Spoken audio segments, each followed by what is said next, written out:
Haumita kepi. Ihalila chanwashte na pe ochius papi naha. Dona lecha Patricia Locke Foundation. Oyak cha lila opila tanka ungeni chiapi. Hello and greetings from the Patricia Locke Foundation. We'd like to convey especially warm greetings as we welcome a new year. I know there are many ways of determining a new year, but in Lakota country, they always listen for the first thunders. And when the thunders return, it's a great cause for celebration, a great cause to celebrate the renewal of the integrative forces of creation, the forces that bring light and life and beauty into the world. And we all strive to align ourselves with these forces of integration.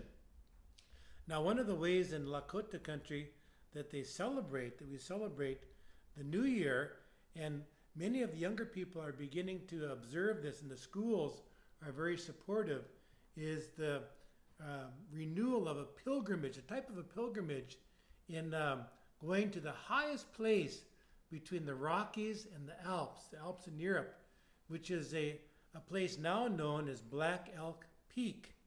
And in former times it was called Hihankarapaha, which means the Owl Maker Hill.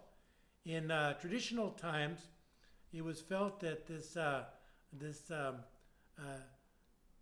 geographic feature of this highest point has an analog in the heavens, and that's a bright star. As you look along the Milky Way, with in English the Milky Way, and then you see the main road of the Milky Way continues straight, but about straight up overhead there's a fork in the road, and right at the crux of that fork is a bright star, and that star is called Hihankaha, or Owl Maker.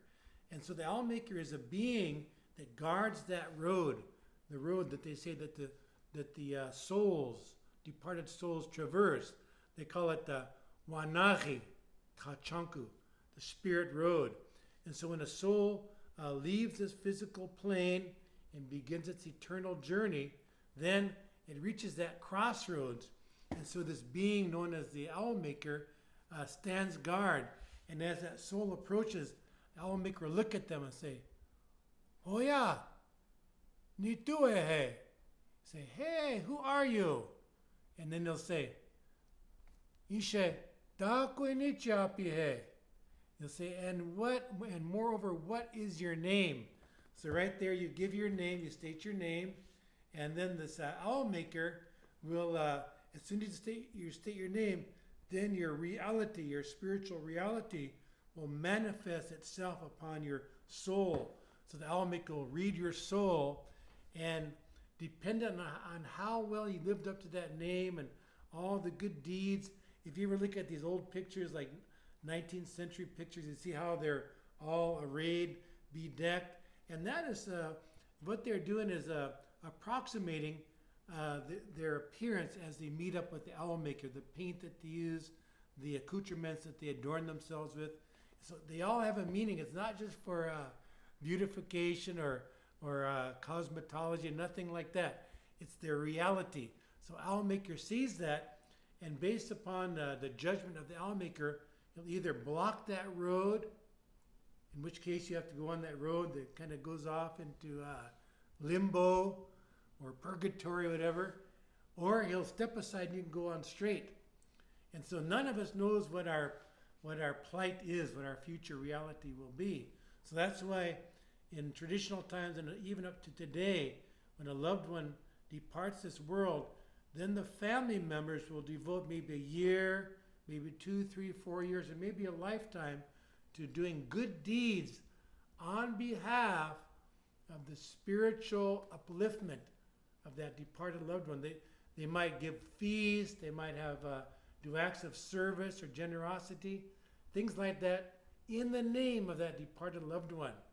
And so this is the time, traditionally, and even now, of course, it's being revived, when people, like I say, the schools, young people, will make that journey, make that long pilgrimage from not the base, but from where the parking area is at the base of Black Elk Peak, and it's about 4 or 5 miles up to the summit.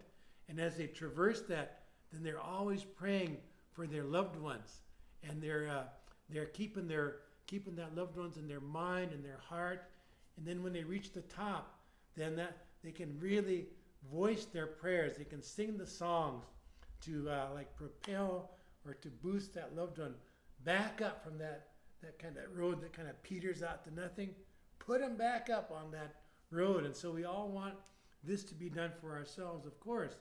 And this is really what we all can think about, meditate now as we go into this new year, this new season.